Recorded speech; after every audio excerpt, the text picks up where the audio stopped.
Welcome to Green Goddess Radio. I am so happy to be back. We're back in the studio at a break for the winter and the holiday. So today we have members of ROC here. We have Trupti as well as Helen. So thank you so much for being here. Hello, thank you for having us. Yes, Pleasure to be here with you, enjoying your lovely Green Goddess juice that you have decided to give to us for being your guests. Some coochie juice. Yes, it's very much being enjoyed right now thoroughly by me and Helen. Yes, I love it. So welcome to both of you.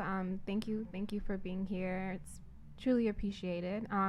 So I just want to know, like, about you more, like who you are, what is driving you at the moment, like what's giving you life, like what's on your mind, where you're from, just give me like, this is what I'm feeling right now and what I'm focused on at the moment. You want to go first, Helen? Sure. Hi, my name is Helen. I'm 24. I've been in the industry for 5 or 6 years at this point. I'm a recent sociology graduate from American University. Oh, dang. I would say what drives me is activism. People, I don't know. Was it someone died today? Yeah, That's what's on my mind right now. Yeah, same. It was the NBA player Kobe Bryant. Like, literally, news broke about an hour and a half ago that he got killed in a helicopter crash, along with his 13-year-old daughter. And his daughter, yeah. That's so like that's life what is I'm short. Thinking That's about. like the theme is everybody's like talking about. Yeah, absolutely. Life is super short. So. Wallah subhanallah. Mm-hmm. Yeah. So that's what's on my mind. Making people realize life is short and make it better for all. Right. So. Well, thank you once again, Sakina, for having me. So I'm Trupti Patel. So I am 42 years old, which I didn't really want to reveal, but since Helen decided to say how old she was, I was like, crap, I got to say how old I am. So I'm 42 years old. So I currently bartend right now in a restaurant in downtown DC. I have been in the restaurant service industry for the last 9 years. I've been in the hospitality industry / customer service industry for over half my lifetime. I started when I was 17.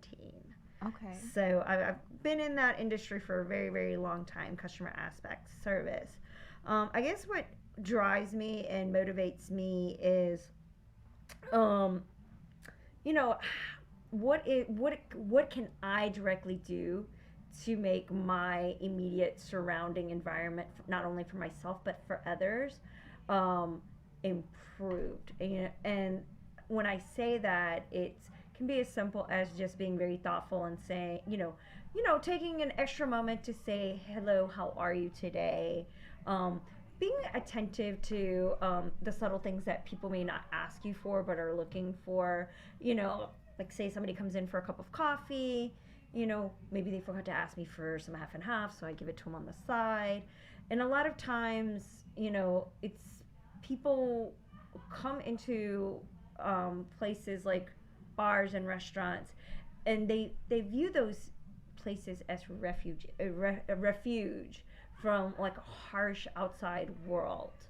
And if anything, like similar to what Helen was talking about, like what's on my mind lately is, how do we try to like make all the spaces I'm in, perhaps she's in, how can we make ourselves refuges from the harsh realities of what's going on right now? I mean, I think as the news of NBA player Kobe Bryant is breaking, all you can hear is just the utter shock, like, oh my God, he's gone.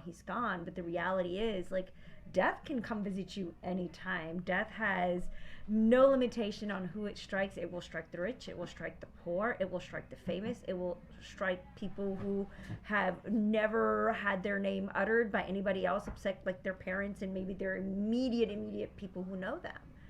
And it just goes to show, like, you know, I think what death does is it forces all of us to reevaluate our current life as we're living. Are we actually living in the moment as we're supposed to? Are we doing all the things that we want to do to make ourselves the most centered beings possible? Yes. So that's essentially what's on my mind at this immediate moment. Yes, Absolutely. yes, I feel the same. Like when I was walking here, because I was like, oh my God, and like his daughter as well.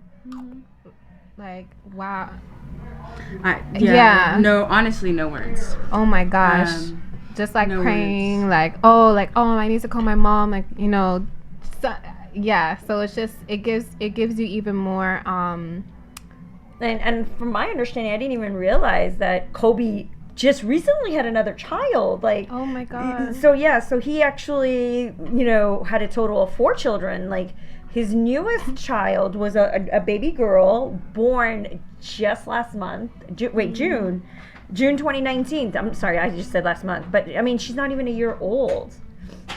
And, you know, she's 7-8 months old now. She's going to have, she has no knowledge of her father at this point. Yeah. She's only going to know this about her father through the stories and of what his friends will tell him, what her mother. legacy. Yeah. And, I mean, obviously, poor Vanessa, like, not only has she to deal with the loss of a husband, but also a loss of a child at the same time. So this is a double whammy for her. Like, how, you know, everybody always talks about, like, you know, oh, like, what's harder, to lose a child, lose a husband, and, you know, everyone, or spouse or a partner. And each loss just hits you in different ways. She has to suffer both types of losses simultaneously. Yes. And, you know, I remember, you know, people have talked to different people about grieving, and they always, one way they made someone snap out of, like, a deep state of grief was, it could have been worse. You could have lost everyone in your family. Like, you lost your husband, but you didn't lose the 2 children you had with your husband. Yeah, you still have family here. There's still someone here. And I know, like, right now, like, just the utter sense of loss and devastation that entire family is experiencing at this moment. And I hope somewhere in her cloud of grief that she can remember that she has 3 other children that need her right now. Yeah. And, you know, and I'm just hoping that she is getting a whole lot of love and support, which I'm sure she is. But I think Lauren London had that experience, Oh my and she goodness, kind of like snatched herself and you know, brought herself to a state where she was gathering all of her strength, you know, for her children. So there's not there. I don't know even what can be said, but to send love to the family. And Absolutely. so we're gonna get into some music. Thank you so much for sharing about yourselves, what you're up to, and, you know, just recently graduating and being in the industry for, you know, the time that you have. And we're gonna get into our topic after some music. Do restaurants care about their workers? Good question, right? Yeah, So that's a loaded question. So DJ Smartphone's gonna get into some music real quick, and we're gonna just like chill for a moment and get into the conversation after that. Yeah. All right, we'll look forward to it. I just brought a crib on top of the hill, and I bought a brand new ride. Am I keeping it real? Ain't nothing wrong if you got it.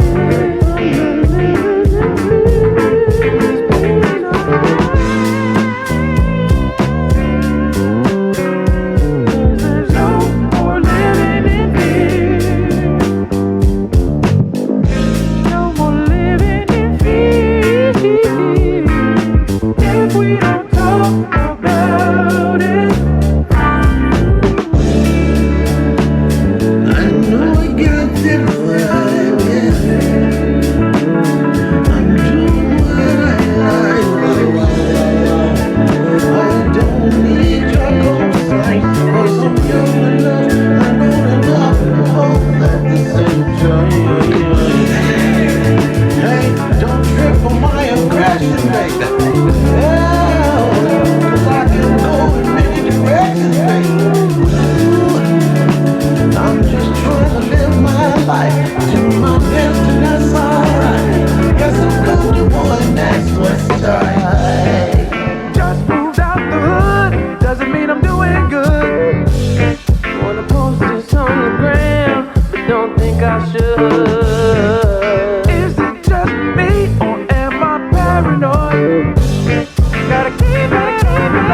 It ain't no backwoods on this side of town. Wanna ride with me to get some more? Pick a couple of wild Irish roses.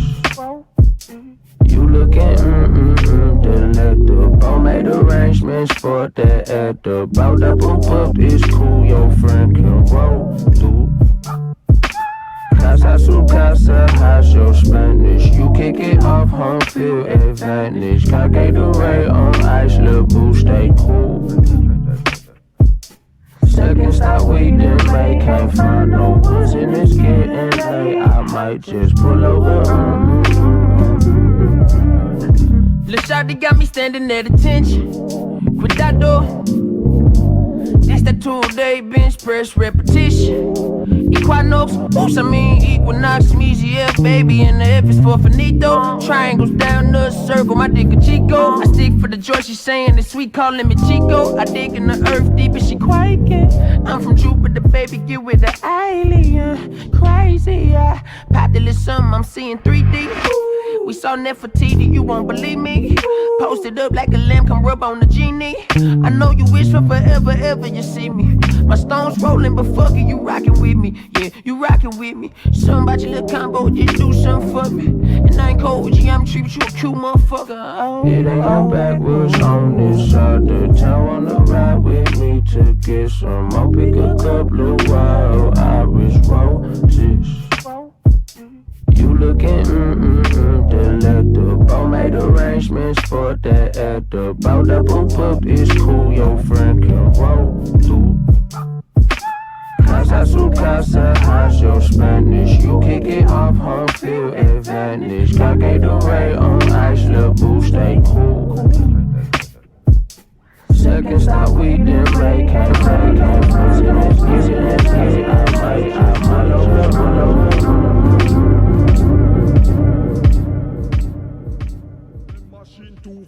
You have to ready when the enemy ready for war. Bad man no take, I give bad man this scare. And we could not care less who they are.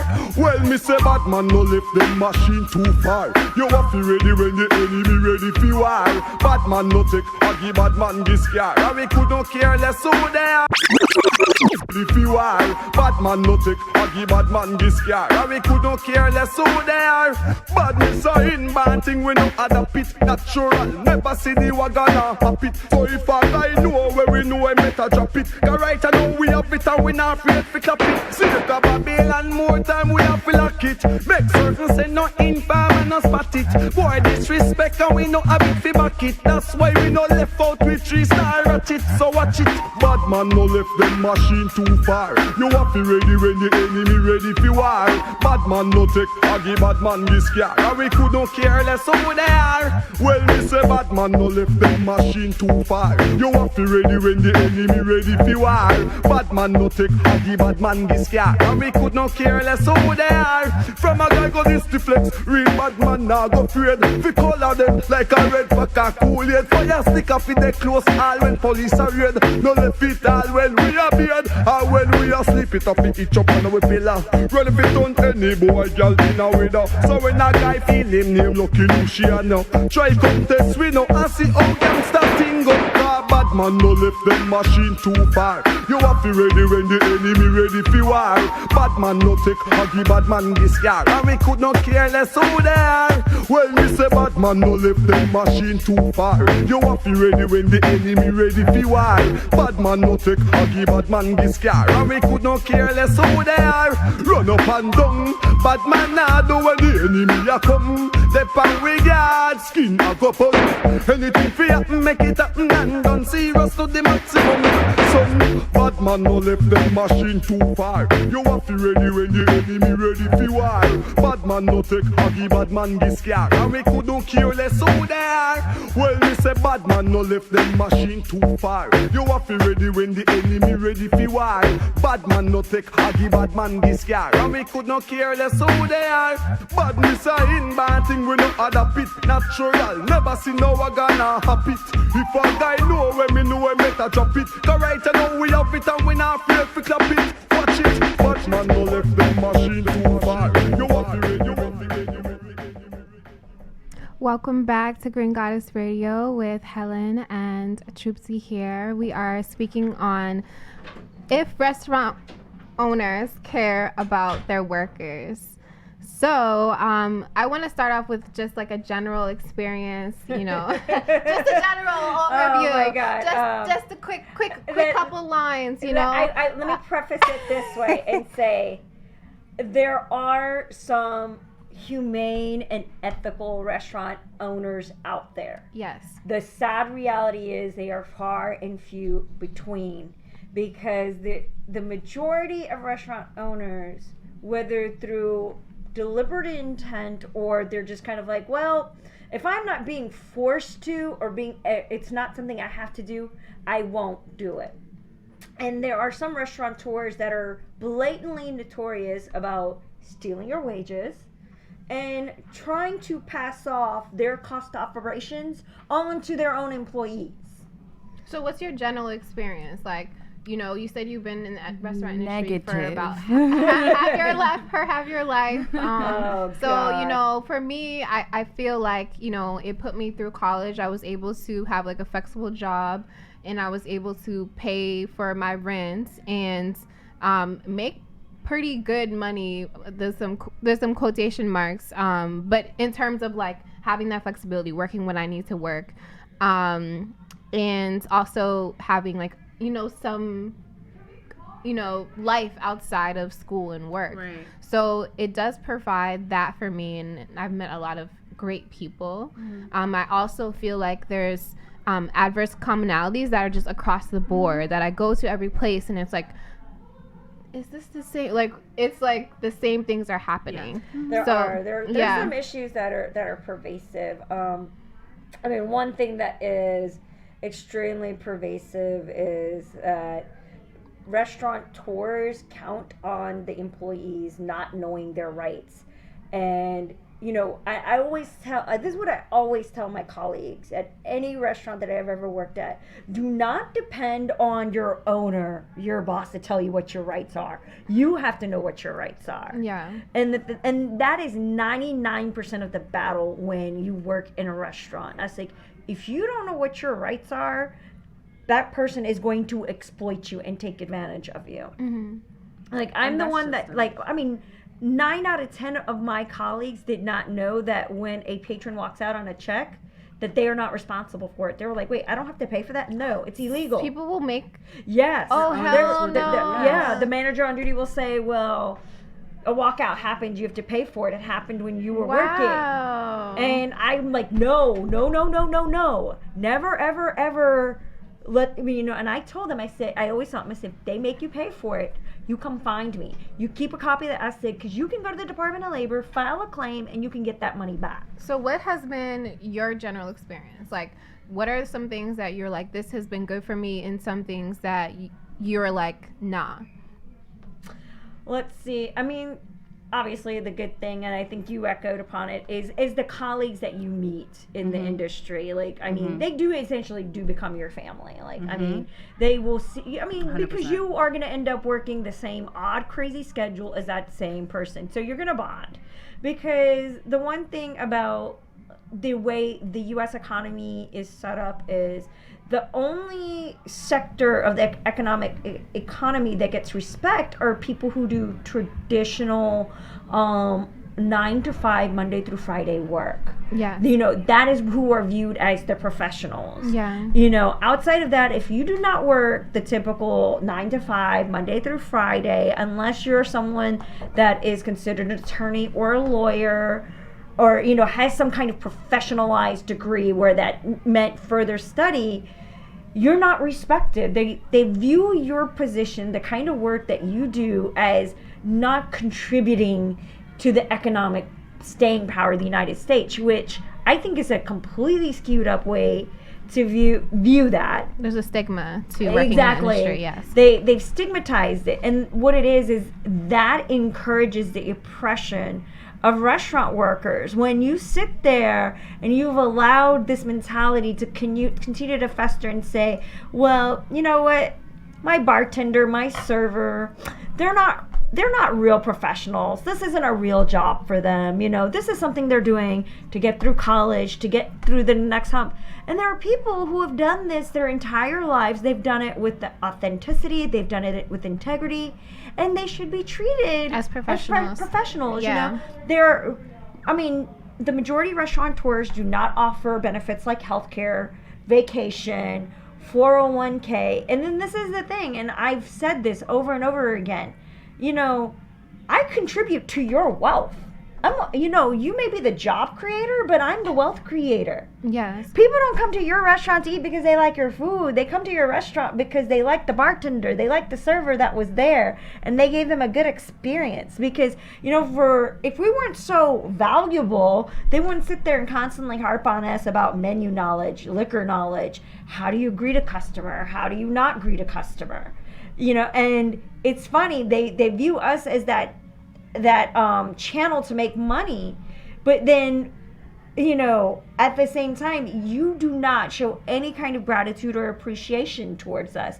In fact, like, the federal sub-minimum wage for people who are considered tipped workers is $2.13 an hour in this country. Who can live off of $2.13? And then they tell people it's okay if they're supposed to live off of tips, which is not something that's guaranteed. That's not guaranteed income. Yeah. A patron does not have to leave you a tip. They don't have to leave you a tip. And that's very psychological too, to be depending on someone who you don't even know to make a decision about what you're making for the evening.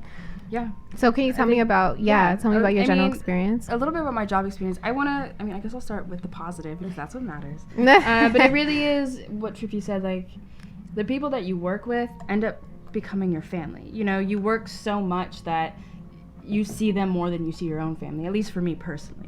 Most jobs. I moved to DC to go to school, and started working in the industry so I could have pocket money, pay for my textbooks, transportation. Living in the city is expensive.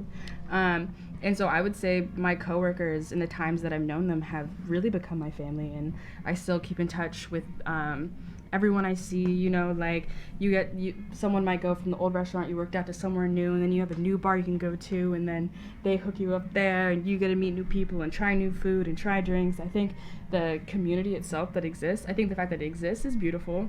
My comment on the community might be later, but you know what I mean? Mm-hmm. So that's the positive part. I met a lot of amazing people, learned a lot of, and I'm a sociologist, so I love learning about people. I love meeting people, trying to understand people.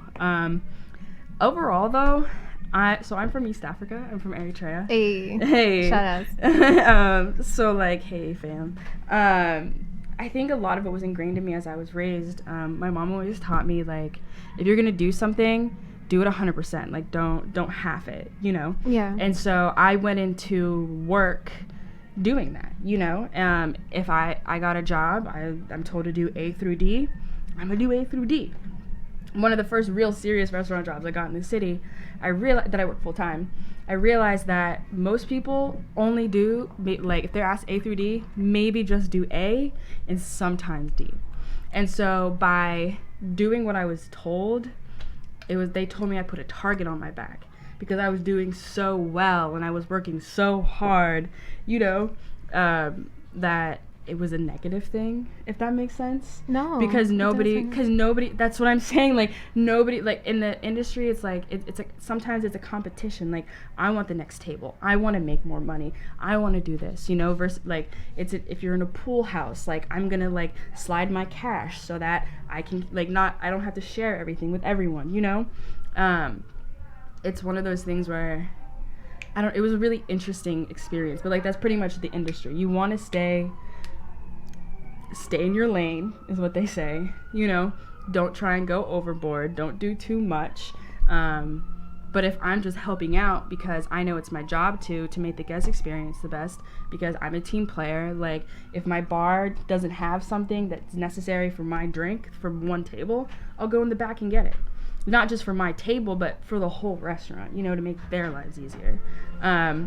But by taking that step, by being proactive, they didn't like it. They thought I was trying to gun for the manager's position. I was like, I'm really just coming here to do my job and leave. people didn't like that. So That's now so I've been told that I interesting. was arrogant in the industry because, or that I'm trying to be like a know-it-all. But like that's not really what it is. Like I just pick up on things quickly. I do things quickly, and like if I'm wrong, correct me. I have no problem like being like, because what is it? Criticism is meant, like if it's constructive, is meant to make you better, right? Yeah. So, but overall, like they don't. Industry doesn't like it. They want you to know your place and to stay in your place, which is not ironic. That's big because facts. slavery is like what service industry is one of the last remaining, you know what I mean, aspects of slavery. You know, is. like as Trupti was saying, the restaurant industry is the only one in which the employers are not directly responsible for the payment of their employees. It all comes from the consumer. It all comes from tips. And it all originally started back in Europe because they thought the slaves were going to kill them if they didn't give them money. You would even like get like the new like the maids and house servants and things, and Americans went to Europe, saw it, thought it was like cute, bourgeoisie, brought it over here. But that like, what am I saying? That theme of like know your place. Don't go any higher in your rank. You have to like. You can't defend yourself. You can't speak openly. You can't be No. honest. And when you No. be honest, I think that there's a lot of like lip service, like Yeah. in But situations. also there's a hierarchy, you know, like Always, if you haven't always. had the experience that I have, then that means what you know doesn't pale in comparison, nor does it really matter like what you have to say. Like I'm young, you know what I mean? So first, and black and a woman. So I'm used to people not really caring what I have to say. You know what I mean? People very much talking down to me. That job I talked about where they said I put a target on my back, they ended up letting me go because they said, we think you're too young. We think that you don't understand the industry and that you're not committed. And that I worked over 40 hours a week for that shit. That's also, you know what that is? Clock out and still work because it needed to be done. I would have never done that. But I didn't know that. You know what I mean? I was like, if something needs to be done, it has to be done. Point blank period. You know. I've had that experience. Like but there's no like one cares about my opinion. there's like a group. You have to hang out with the group. You don't hang out with the group. You don't drink with the group. You don't go out after work with the group. You're not with us. You don't have the same jokes. You're not on the same whatever wavelength. Then we're not down with it. Mm-hmm. And you know that comes with like the social like weird social things. It's like, but that's if you're not in the clique like with them, then they're like, okay, something's wrong with you. I'm sorry, I don't think my version of socializing is that I work 12 hours a day and then I want to go out with you and then blow pretty much more than half of what I earn. Yeah. You know, going to a bar and getting drunk. Like, I don't think there's anything wrong with socializing after work, but that, you know, I think we all have different wavelengths and different bandwidths of what gives us energy back. Like, I like being around people and I like being social. Yeah. But I necessarily don't want to sit there when I'm dead tired, off my feet, going to a bar and drinking copious amounts of alcohol. That's just not my idea of a good time. Me either, but not saying that hanging out with our coworkers isn't a good time, but like it's that additional stress of knowing that favoritism exists. Oh, it's as long definitely. as you're friends with the person that the manager likes, as long as you kiss just enough ass, you know what I mean? You will get to where you want to. They'll give you the tables that you need to make the money that you need to. It's like this little game you have to play. And it's, you know, having to balance that stress with, you know, the stress of actually dealing with the guests. You know, sometimes people just don't like you and they just give you a hard time, you know? And so I think a lot of times for a lot of industry people that I know, like they'll go out because they'll be like, I've had a shitty night, I need a drink, you know? And that could just be because they had to, table walked out, they had to pay for it, or it was a slow night and they had to stay and they made no money, or managers didn't treat them right, or customers didn't, you know what I mean? Something fell apart to where they are now questioning their own self-confidence, their own self-worth, you know? That it gets to a point where like you have to numb the pain a little bit, you know, because you still have to wake up the next day and do it all over again. Like, you know what I mean? Put a happy smile on for someone you don't even know and quite literally serve them. That is, if you aren't taking care of yourself, a huge ego blow, a huge pride blow, because no one really enjoys being told what to do, and no one really likes being looked down on. And I think that combination really, like that, like these two worlds, like they just exist. You know, you're trying to do your best because it's your profession. You want to be respected. Your opinion matters, you know. But when your bottom line is not anyone else's priority but your own, which it should be, you are responsible for your own life, and that's how it should be. I just think that I have empathy for the people that go out and drink every night, because that is really like they have succumbed to all of that stress, and you don't know how to let it go when day in and day out all you're trying to do is make this business succeed, because it fails, you're out of a job. I think that's like a big part of the industry, is like going out and lots of unhealthy behavior to manage Correct. the stress. But, you know, and all of those unhealthy behaviors stem from the fact that there is no dignity wage, and, you know, no one can dignity sustain. is lost. That's what I was looking for, yeah. There is no like safety net for the person that works in the industry, and it's a house of cards effect. If the restaurant is not gonna have people coming in, the servers are not going to make any money, because the employer has said, you know what, I'm not responsible for your wages. I'm going to put that on the consumer. And then, so if there's no consumer coming in, the server's not going to make any money. And then there's this concept called secondary tipping, which means that like the $5 or $10, whatever amount tip that you leave, that tip does not completely belong to me. By law, my boss cannot take a share of it. But my boss is telling me, well, you know, part of your tip was earned because the bartender made your drink. The food runner came and got your food, you know, ran your food to the table. Your busser cleaned that table. Which is fine. You know, I'm glad there was this great, amazing team to help make everything successful. But, you know, it's like everybody else in this house of cards is responsible for paying for someone else. So if you don't have that consumer that walks in, the house of cards falls apart. Yeah. And that's very, very stressful. Like, you know, when people are sitting there screaming, well, I'm making $300 a night, $400 a night. Are you making that money every single night? You are not. It is not sustainable. And you can't always think about yourself. You need to think about, literally the restaurant industry is the second largest industry in DC. Correct. So after the government. So after the government, it's the largest industry. So why not take a look at how are the people who work in this industry being treated? What is their experience? Not all these restaurants are busy. So Correct. Those people are like, I make this money, but like, what about the person who works at the spot around the corner and they're slow and they get someone walk in like, oh, this is a cute spot, you know, like there's always. And I think that you're right, because it was like it's that secondary tipping. It's it's those people, those busters and the food runners who really suffer. The last restaurant I worked at, a little bit story time. They were low-key, they were holding paychecks. Not even low-key, high-key, were holding paychecks. Yeah.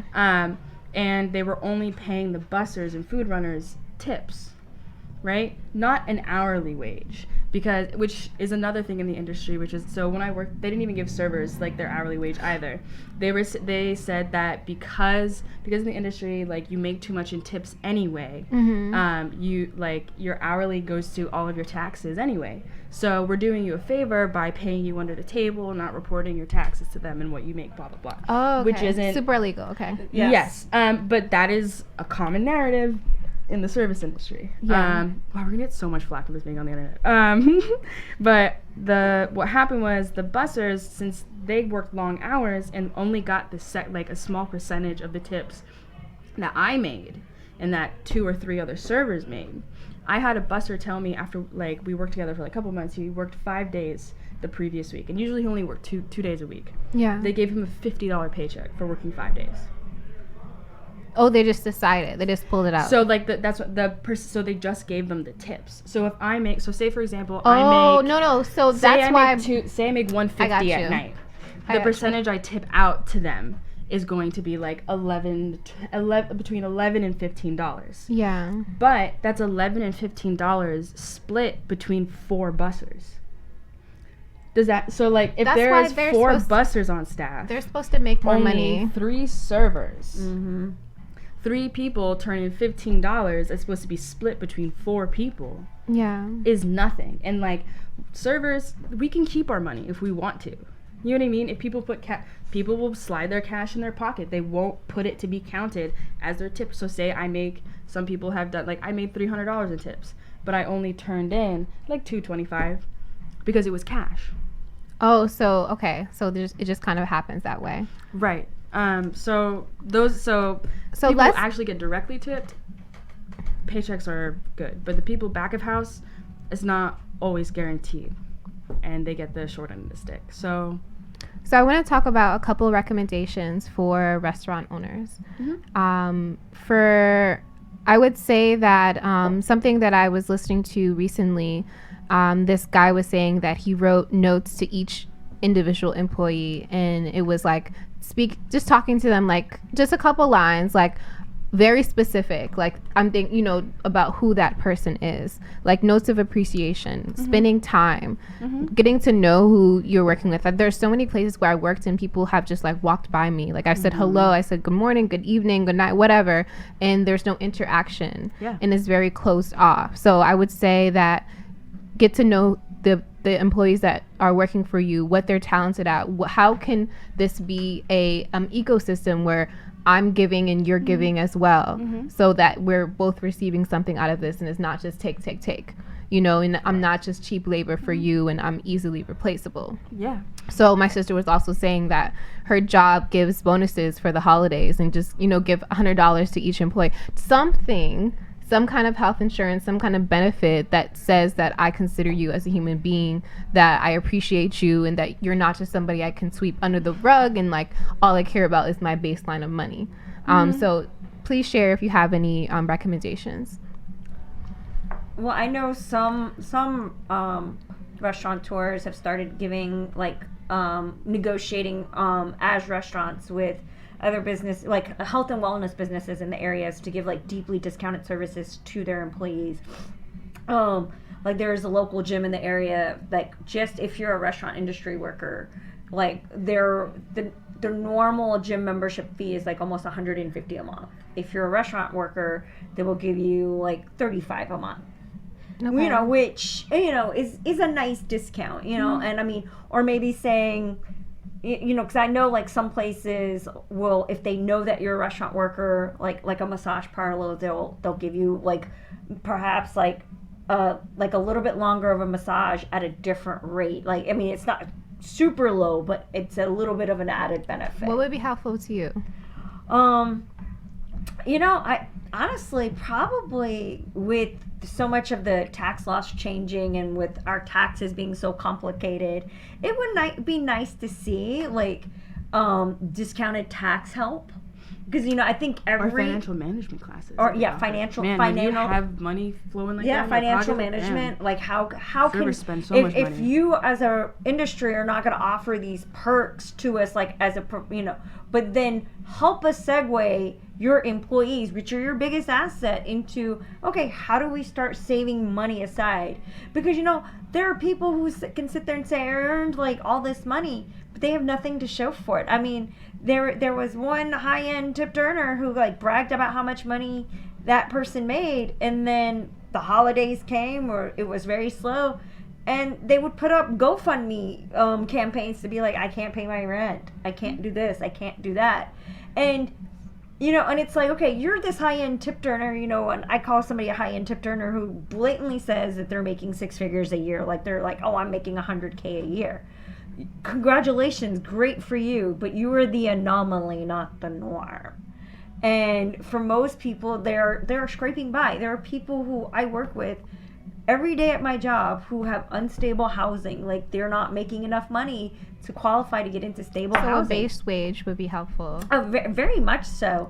And actually the concept of having like making sure like your staff is fed. There are people who come to work, they're not earning enough money to feed themselves properly, so they're starving when they come to work. There are lots of restaurateurs that will not give even a discount to their food to their staff. They're like, oh, I'm not going to give you a discount. Like, if you want to eat here, pay full price. Yeah, there absolutely should be family meals. I do hear some places that don't have it, but it's like, Come on. That's like, come on. That's like basic. Basic thing. And it's kind of like, do some things that show some humanity, some appreciation. Yes. Because if you don't appreciate your staff, guess what? Then we have no incentive to help you. Like, I mean, and it shows. The place will be dirty. It won't be clean. People's energies will be low. You can walk into a space and know if the employees are happy and treated well. Can you share a little bit about what you would recommend? I mean, not just for employers, but I mean for everyone. I genuinely believe that knowledge is power. Like, you asked me what my passion is, like sharing knowledge, like you said, getting to know your employees. What are they dealing with? Like, why are they, trying to work so hard so they get this, and also, like, unfortunately, this conversation we cut short, but even for the audience and even for other restaurant workers, like, we have to intentionally want to change this cycle that we've created. Because while some people are succeeding, there are many people who are not. And there are many people whose health, physical and mental, are suffering. You don't know if your job is guaranteed, things like that. Like, we intentionally have to, like, if you don't understand why we're saying something like this, and you're a service industry worker, like, what they're saying is complete BS. I know a lot of people out there who would say that. And I think talk to one of us. Get to know why that this is important, because your bottom line matters too. But what happens is that you are a business, but you are also part of a community. All these businesses live in DC, which has its own rich historic quality to it. And a lot of it has been swept under the rug. Get to know the community. Don't just plop in and then you have no context to what's around you, or you're just who used to live there, or whose neighborhood this was, or whose home this is. You know what I mean? Rather than completely dismissing it, actually making a choice to deal with racism, to deal with, like, sexual harassment, to deal, you know what I mean? To deal with all of those things, like, I know you're trying to run a business. And then, nobody who does this for a living, and I mean, I think this transcends just, like, the service industry. But when you're a person that's an industry professional, no one wants to be labeled as the outsider, the renegade, the whistleblower, because when you become the whistleblower, when you're the one that says, the man is wrong, the system is unjust, then they view you as the problem. And then secretly, like, some of the people who are, like, your enemy are, like, whispering to you, you got it right, but, I need this job. I want to stay in this job. And I'm like, well, change is not going to happen if you stay silent. Like, I mean, so just for myself, like, I can walk out tomorrow and I can find something else that will make sure that, my expenses are made. I sit here and I constantly will go into battles, get into, like, arguments on policy and finances, because there are people who cannot do this. Like, these are people who are new immigrants, who English is not their first language. They don't know what their rights are. They feel like they have no rights. I mean, when your employer sits there and threatens you blatantly and says, well, if you decide you want to go report your wages as being lost or stolen, they're going to call ICE on you. Yeah, they don't want to speak up. I've had experience with that, working in a place where there's people who are immigrants and they aren't being treated well by maybe their coworkers, or the management is just not really paying attention, and they don't have the they don't feel like they have the space to say something about it because they need this job. So I feel like really creating that environment of consideration and communication and treating you as a human being. So I'm gonna get into the health tip real quick, and then we're gonna close out. We all need the health tips, girl. Yes. So I want to talk tonight about having easeful period. So I'm just gonna mention a couple things that can help with having easeful periods. So there's no reason to have pain while you have your period. Anytime you have pain, that's a signifier that is something that is wrong and that you need to adjust your behavior. So the first thing you can do is limit your inflammatory foods and increase fresh fruits and vegetables. So inflammatory foods are breads, pastas, white rice, coffees, extremely acidic, sugar, anything that's going to stick in your digestive system that's not fresh and live. So 2, you should drink about a gallon of water a day to, like, help your system, and start off with water and eat, around early afternoon. or early morning, so, or late morning rather, so like 11, 12. Movement, exercise, dance, sex, getting in tune with your body is really important to have a flow, and that is like, it's like your digestion, everything's very close up in there. So when you have a good flow, your digestion is great, and when you're moving your body, you're more connected with yourself and your intuition and your base. So those are all some things that would be helpful for easeful periods. So thank you so much for both of you. Oh, no, thank you for having us. Amazing. Thank you so much for sharing your personal experiences and coming through with knowledge, and presence and great energy. So yes, thank you. Thank you. Yes. It's been a lot of fun. Yeah, I know. I think we'll come back for your green goddess juice over here. This goddess juice is like on point. Yes. Thank you so much for joining. And we're going to play a closing out song for everyone, for the vibes. And yes, it's Green Goddess Radio, DJ Smartphone. Rest in peace, don't cry. Thank you.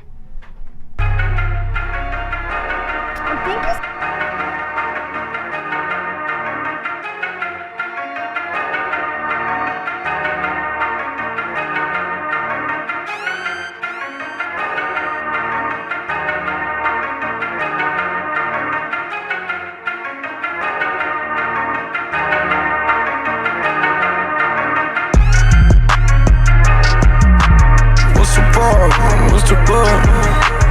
In the arm, in the blessing, in the thought, in the blessing, yeah.